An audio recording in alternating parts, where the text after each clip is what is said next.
गौरी की शादी हुए काफी समय हो गया था, परंतु अभी तक गौरी कव्वी के यहाँ कोई संतान ना थी। पहले तो उसका पति कालू कौवा उससे बहुत प्यार करता था, परंतु अब उसका पति भी उसे हर समय बांझ होने के ताने देता रहता था। क्या क्या आशाएं थी मेरे दिल में। हमारे बच्चे होंगे, भरा हुआ परिवार होगा। मुझे क्या पता था कि तुम बांझ हो और मैं एक बांझ कौवी को ब्याह कर ले आया हूँ। संतान का होना या ना होना मेरे बस की बात थोड़ी है। अगर हमारे भाग्य में संतान हुई तो भगवान हमें जरूर देगा। अब जाओ और अपना भोजन ले आओ। मैं कहाँ से भोजन ला ला कर पेट भरूं तुम्हारा। पति जी, सबके पति ही भोजन लाते हैं, आप कौन सा अकेले मेरे लिए भोजन लेकर आते हो। एक बार कहा कि जाओ, आज के बाद अपना भोजन तुम खुद ही लाया करोगी।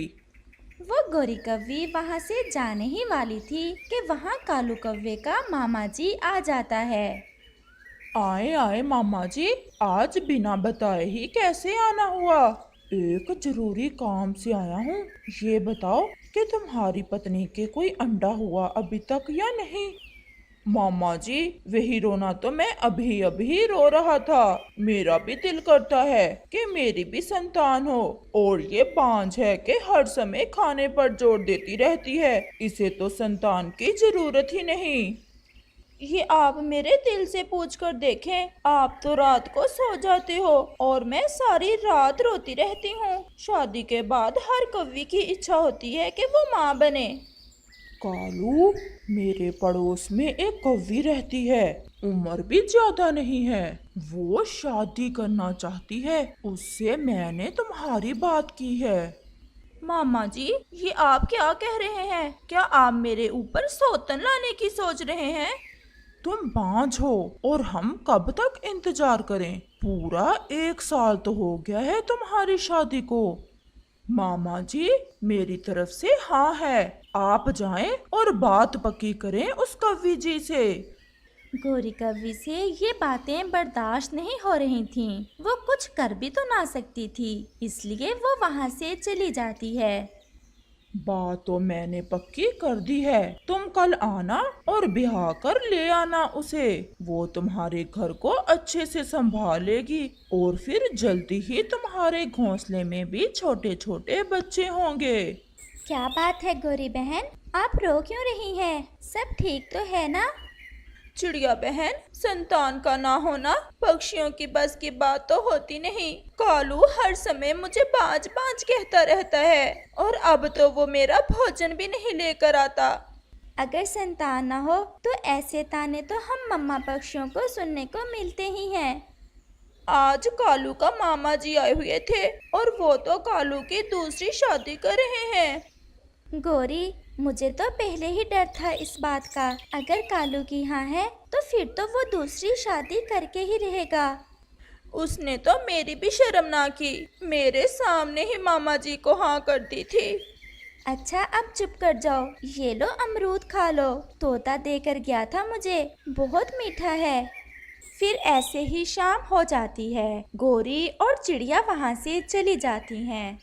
वो मेरी लाल वाली पगड़ी जो मैंने शादी पर पहनी थी, वो कहाँ रखी हुई है? वहाँ पड़ी है। और वो फूलों की माला कहाँ है? वो भी है, परंतु जब आपने मुझसे शादी की थी तो मुझे वचन दिया था कि आप मुझे कभी नहीं छोड़ोगे।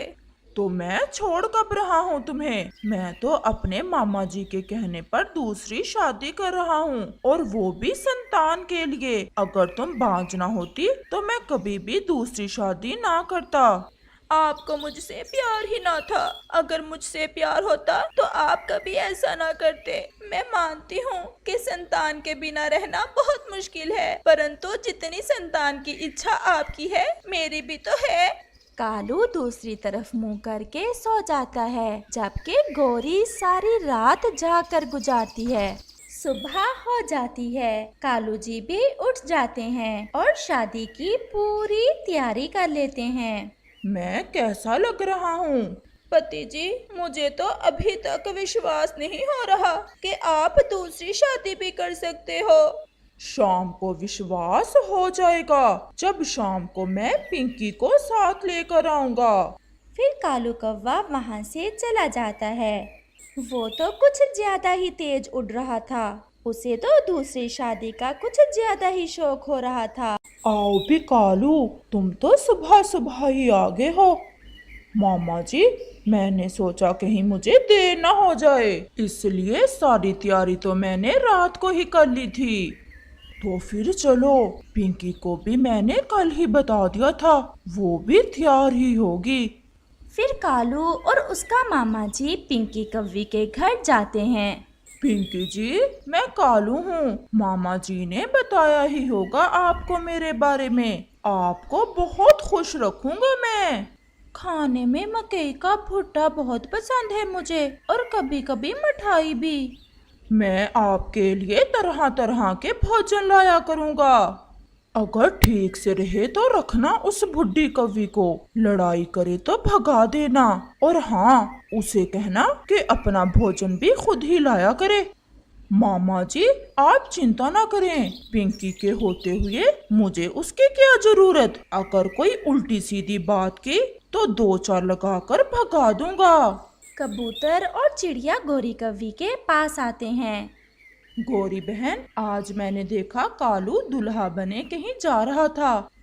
कबूतर और चिड़िया, मैं तो लुट गई। वो दूसरी शादी करने गया हुआ है और शाम को नई पत्नी को साथ ही लेकर आएगा। मरे उसका बुढ़ा मामा जिसने दूसरी शादी करवाई उस कालू की। गौरी बहन, मैं आपको यही समझाने आई हूँ कि अब ज्ञान से काम लेना और लड़ाई ना करना। अगर ऐसे लड़ाई करोगी तो कालू आपको घर से निकाल देगा। अब इस उम्र में कहाँ जाओगी। ये पापा पक्षी तो दूसरी शादी खुशी से कर लेते हैं और पहले वाली को तो फिर वो बोझ समझते हैं। मैं समझती हूँ चिड़िया बहन, जिंदगी भी तो गुजारनी है। मैं किसी बात पर भी लड़ाई नहीं करूँगी। वो ऐसे बैठे हुए थे कि कालू कौवा भी अपनी पत्नी को साथ लेकर आ जाता है। अच्छा ही हुआ चिड़िया और कबूतर, तुम भी यही हो। मेरी शादी की मिठाई खाते जाना। शक्ल से तो नहीं लगता कालू तुमने शादी संतान के लिए करवाई है। मुझे तो लग रहा है बहुत शौक था तुम्हें दूसरी शादी का। हम नहीं खाते तुम्हारी मिठाई। ऐसा कहते हुए चिड़िया और कबूतर वहाँ से चले जाते हैं। भोजन लाऊं आपके लिए? सोतन जी हो आप क्या मेरी? मैं पहले तो बहुत गुस्से वाली थी, अब मुझे सब बर्दाश्त करना होगा। मैं सब करूँगी कालू, परंतु मुझे घर से ना निकालना। मैं अगर अपनी माँ के पास गई तो मेरी माँ तो जीते जी मर जाएगी। तो फिर जाओ और अपनी सोतन के लिए भोजन लेकर आओ। फिर गोरी कौवी वहाँ से चली जाती है। वो टूटे हुए दिल के साथ उड़ी जा रही थी। एक मम्मा पक्षी अपनी सोतन को कैसे बर्दाश्त कर सकती है। वो नदी पर जाती है और वहाँ बैठकर रोने लग जाती है। कबूतर जो पास में बैठा हुआ था गोरी को देख वहाँ आ जाता है। गोरी, चुप कर जाओ। 1-2 दिन की बात होती तो तुम रोती, अब तो सारी जिंदगी उस सोतन के साथ ही गुजरेगी तुम्हारी। मुझे दुख तो इस बात का है कि कालू मुझे नफरत से बुलाता है, हर बात पर मेरी इंसल्ट करता है। कबूतर के पास कुछ मकई के दाने थे। वो दाने कबूतर कौवी को दे देता है। कबूतर भैया, मुझे माफ कर देना, मैंने कई बार आपकी बेइज्जती की, परंतु आप सब फिर भी मेरा इतना ख्याल रखते हो। आप ये दाने खा लें, मुझे पता है आपने सुबह से कुछ भी नहीं खाया। गोरी वो मकई के दाने खा लेती है। अब मुझे जाना होगा, मुझे अपने पति और सोतन जी के लिए भोजन की खोज भी करना है। गोरी जैसे ही उड़ने लगती है उसे चक्कर सा आता है और साथ ही उसका जी मचलाता है और वो फिर से बैठ जाती है। चिड़िया भी वहाँ आ जाती है। कबूतर भैया, क्या हुआ गोरी को? मेरे पास कुछ दाने मकई के थे, वो कबूतर ने मुझे दे दिए। बस मैंने खा ही थे कि चक्कर सा आ गया और जी मचलाने लग गया। गौरी, आपको बधाई हो। ये तो बहुत खुशी की बात है। आपको अंडा होने वाला है। आप गर्भवती हो। मैं जब पहली बार माँ बनी थी तो मेरे साथ भी यही सब हुआ था। ये सुनकर गौरी की तो खुशी से चीख ही निकल जाती है। चिड़िया बहन, क्या सच में मैं माँ बनने वाली हूँ? इस कहानी का अगला भाग देखने के लिए कल तक इंतजार करें। और ये वाला भाग आपको कैसा लगा है हमें कमेंट करके जरूर बताना। दूर किसी जंगल में एक रानो चिड़िया रहती थी। वो बहुत अच्छी चिड़िया थी। वो बहुत मेहनती चिड़िया थी। उसने अपना घर भी बहुत सुंदर बनाया हुआ था। वो सारा दिन काम करती और शाम को अपने घर में आकर उसे बहुत शांति मिलती। ऐसे ही वो एक दिन सोने की तैयारी कर रही थी कि उसके दरवाजे पर कोई दस्तक देता है। ये इस समय कौन आ गया? एक बार देख लेती हूँ कि कहीं किसी को मेरी मदद की जरूरत ना हो। और फिर रानो चिड़िया दरवाजा खोल देती है। सामने कालू कौवा और गोरी कव्वी खड़े थे। आप दोनों इस समय सब ठीक तो है ना? रानो, कुछ भी ठीक नहीं है। वो हमारा घर टूट गया है। मैं और गोरी तो इसके मैके गए हुए थे। जब वापस आए तो घर टूटा पड़ा था। अब इस रात के समय में तो हम अपना घर बना नहीं सकते। सुबह को ही घर बनाने का काम शुरू करेंगे। रानो प्लीज, हमें आज की रात अपने घर में रहने दो। हम सुबह होते ही यहाँ से चले जाएंगे। अच्छा, ये बात है तो आ जाओ, लेकिन सुबह होते ही अपने घर का काम शुरू कर लेना। हाँ हाँ रानो, तुम चिंता ना करो। हम सुबह होते ही अपने घोंसले का काम शुरू कर देंगे। तुम एक नेकी और कर दो, कुछ खाने को ही दे दो। भूख बहुत लग रही है। और फिर रानो चिड़िया उन्हें खाने को भोजन दे देती है और फिर वो सब सो जाते हैं। अगली सुबह रानो चिड़िया मुंह अंधेरे ही उठ जाती है, जबकि कालू कौवा और गोरी कव्वी अभी तक सो रहे थे। कालू भैया, अब आप उठ जाएं, सुबह हो गई है। अब आपको जाना चाहिए और अपने घोंसले का काम शुरू कर देना चाहिए। रानो चिड़िया, बस उठने ही वाला हूँ। कल दूसरे जंगल से सफर करके आया था, इसलिए थकावट कुछ ज्यादा ही हो गई है। तुम जाओ, मैं भी गोरी को उठाकर अभी चला जाता हूँ। और फिर रानो चिड़िया चली जाती है और कालू कौवा फिर से सो जाता है। ऐसे ही दोपहर हो जाती है और फिर कालू कौवे की आंख भी खुल जाती है। कालू कौवा गोरी को भी जगा देता है। गोरी, गोरी उठो, देखो कितनी दोपहर हो गई है। चलो जाकर अपने घोंसले को बनाने का काम शुरू करते हैं। कालू, आज रात कितनी अच्छी नींद आई है ना। मजा ही आ गया सोने का। कितना नरम नरम घोंसला बनाया हुआ है रानो चिड़िया ने। ऐसा घोंसला बनाने के लिए मेहनत करना पड़ती है, जो तुम कभी भी नहीं कर सकती। कालू, मैं तो कुछ और ही सोच रही हूँ। अब क्या सोच रही हो? कहीं इस घर पर कब्जा करने का इरादा तो नहीं है तुम्हारा? कालू, तुम्हें मेरे मन की बात का कैसे पता चल गया? मैं तो तुम्हारी रग रग से वाकिफ हूँ। तो फिर तुम्हारा क्या ख्याल है? वैसे मेरा भी वही ख्याल है जो तुम्हारा है। तो फिर हमें क्या जरूरत पड़ी है बाहर जाने की? चलो दरवाजा लॉक कर दो। दाना तो पड़ा ही है चिड़िया का। हम थोड़ा सा सो लेते हैं और जब चिड़िया आएगी तो हम दरवाजा ही नहीं खोलेंगे। और फिर कालू कौवा और गोरी कव्वी सो जाते हैं। ऐसे ही शाम हो जाती है। रानो चिड़िया भी दाना ढूंढकर आ जाती है। रानो चिड़िया जब आती है तो दरवाजा अंदर से लॉक था। रानो चिड़िया दरवाजा जोर से बजाती है। गोरी, लगता है रानो आ गई है। तुम ठहरो, मैं अभी इसे भगाती हूँ यहाँ से। और गोरी कव्वी खिड़की से रानो को कहती है, क्यों भी चिड़िया, क्या बात है? क्यों दरवाजा ऐसे बजा रही हो? तोड़ना है क्या? रानो चिड़िया तो गोरी की बात सुनकर हैरान रह जाती है। गोरी, दरवाजा खोलो, मैंने अंदर आना है और तुम अभी तक गए नहीं। क्यों? हम क्यों जाएं अपना घर छोड़कर? गोरी, ये तुम क्या कह रही हो? ये मेरा घर है। तुम जल्दी से दरवाजा खोलो, वरना मैं सब पक्षियों को इकट्ठा कर लूंगी। जिसे भी इकट्ठा करना है कर लो, ये हमारा घर है। गोरी प्लीज, इतना जुल्म ना करो मेरे साथ। बाहर ठंड भी बहुत ज्यादा है, तो मुझे अंदर आने दो। लेकिन गोरी कव्वी रानो चिड़िया की एक नहीं सुनती। रानो चिड़िया तो बेचारी बस बंद दरवाजा देखती रह जाती है।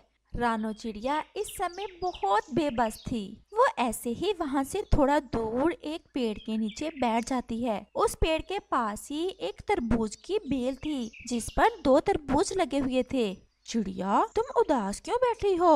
वो कालू और गोरी ने मेरा घर मुझसे छीन लिया है। अब आप ही बताएं, मैं क्या करूं? सर्दी भी इतनी ज्यादा है, मैं रात कैसे गुजारूंगी? चिड़िया, क्या मैं तुम्हारी मदद कर सकता हूँ? आप मेरी मदद कैसे कर सकते हैं? आप तो एक तरबूज हैं। रानो चिड़िया, ये जो मेरे साथ तरबूज पड़ा है, तुम चाहो तो इसे अपना घर बना सकती हो।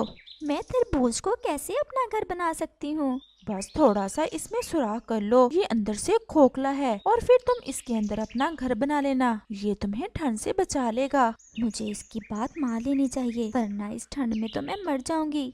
और फिर चिड़िया उस तरबूज के अंदर एक सुराख करती है। वो तरबूज तो अंदर से सच में खोखला था और उसके अंदर नरम नरम घोंसला भी था। रानो चिड़िया उस तरबूज के अंदर चली जाती है। रानो चिड़िया को तरबूज के अंदर बहुत ज्यादा गर्माइश मिलती है और वो आराम से सो जाती है। अगली सुबह रानो चिड़िया फिर जल्द ही उड़ जाती है और दाने की तलाश में निकल जाती है। दूसरी तरफ कालू कौवा और गोरी कौवी भी रानो चिड़िया के घोंसले में बहुत मौजें कर रहे थे।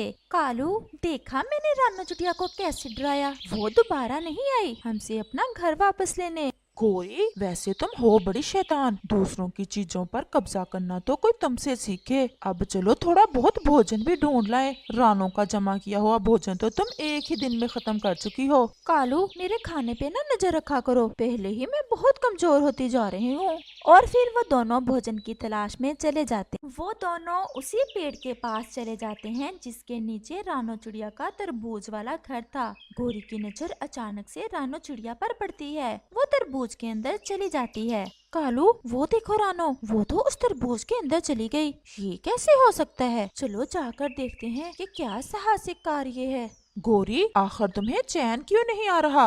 रानो चिड़िया के घर पर तो कब्जा कर ही लिया तुमने, अब तुम्हें क्या लगे वो जिधर भी जाए। कालू, तुमने नहीं जाना तो ना जाओ, मैं तो जा रही हूँ। और गोरी कौवी ऐसे कहते हुए वहाँ से चली जाती है और वो उस तरबूज के पास चली जाती है और देखती है कि उस तरबूज के अंदर तो एक बहुत सुंदर सा घर बना हुआ था और रानो चिड़िया उसमें आराम से बैठी हुई थी। गोरी को तो वो घर बहुत पसंद आया था। उसका मन कर रहा था कि वो तुरंत ही रानो चिड़िया से वो घर भी छीन ले और फिर वो वहाँ से वापस आ जाती है। देखा ही हो रानो चिड़िया को। कालू, वो तो बहुत सुंदर घर है, मैं तुम्हें क्या बताऊं उस घर के बारे में। मुझे तो वही घर चाहिए। तुम्हारा दिमाग तो खराब नहीं हो गया? इसमें मैं तुम्हारी कोई मदद नहीं करूंगा। मदद तो तुम्हें करना होगी क्योंकि वो घर भी हम दोनों का ही होगा। और वैसे भी रानो को तो उसका पहले वाला घर तो मिल ही जाएगा ना। लेकिन रानो कभी भी नहीं मानेगी। हमने कौन सा रानो से मांगना है, हमने तो बस कब्जा करना है उसके घर पर। लेकिन वो कैसे? वो तो मुझ पर छोड़ दो। चलो, अभी मुझसे इंतजार नहीं हो पा रहा, मैं तो आज रात उसी तरबूज वाले घर में गुजारूंगी। और फिर कालू कौवा गोरी के साथ चला जाता है। गोरी रानो के नए घर के बाहर रानो चिड़िया को आवाज देती है। रानो चिड़िया, रानो चिड़िया, जरा मेरी बात सुनो, बहुत जरूरी बात है। और रानो चिड़िया गोरी की आवाज सुनकर बाहर आ जाती है। अब क्या बात है, क्यों आई हो मेरे पास? रानो, मैं तुम्हें बुलबुल का संदेश देने आई हूँ। उसकी तबीयत तो बहुत ही खराब है। तोता भी कह रहा था कि शायद बुलबुल का आखिरी समय आ गया है। बुलबुल तुम्हें बुला रही है, वो तुमसे एक बार मिलना चाहती है। गोरी की बात सुनकर रानो चिड़िया तुरंत वहाँ से चली जाती है। गोरी, इस बार रानो खामोश नहीं बैठेगी, तुम अभी भी बाज आ जाओ अपनी हरकत से। लेकिन गोरी के दिमाग में तो रानो के घर पर कब्जा करने का भूत सवार था। वो तुरंत ही घर के अंदर जाकर घोंसले में बैठ जाती है और कालू कौवा भी बेबस होकर गोरी के पीछे चला जाता है। रानो चिड़िया जब बुलबुल के घर पहुंचती है तो बुलबुल तो बिल्कुल ठीक थी। बुलबुल, क्या हुआ है तुम्हें? रानो, मुझे तो कुछ भी नहीं हुआ है, मैं तो अच्छी भली हूँ तुम्हारे सामने। गोरी ने एक बार फिर से मुझे धोखा दे दिया। क्या हुआ रानो? मैं तुम्हें बाद में बताऊंगी, अभी मुझे जल्दी से जाना होगा। और रानो चिड़िया जल्दी से वहाँ से चली जाती है। जब वो अपने तरबूज वाले घर में पहुंचती है तो देखती है कि गोरी और कौवा तो उसके घर में घोंसले के अंदर बैठे हुए थे। गोरी, तुमने मुझसे झूठ बोला और अब तुम मेरे घर के अंदर क्या कर रही हो? चलो निकल जाओ यहाँ से। वो तो अब हम नहीं निकलेंगे, तुम जाओ यहाँ से और ले लो अपना पहले वाला घर। मुझे तो अब ये घर पसंद आ गया है। और रानो चिड़िया वहाँ से खामोशी से चली जाती है। हैं? ये रानो ने कोई शोर क्यों नहीं डाला? चुप करके इतनी आसानी से कैसे चली गई? गोरी, मुझे तो लगता है कि रानो की खामोशी हमें ले डूबेगी। तुम कभी अच्छी बात ना निकालना मुंह से, जैसी काली शक्ल वैसी ही बात करते हो।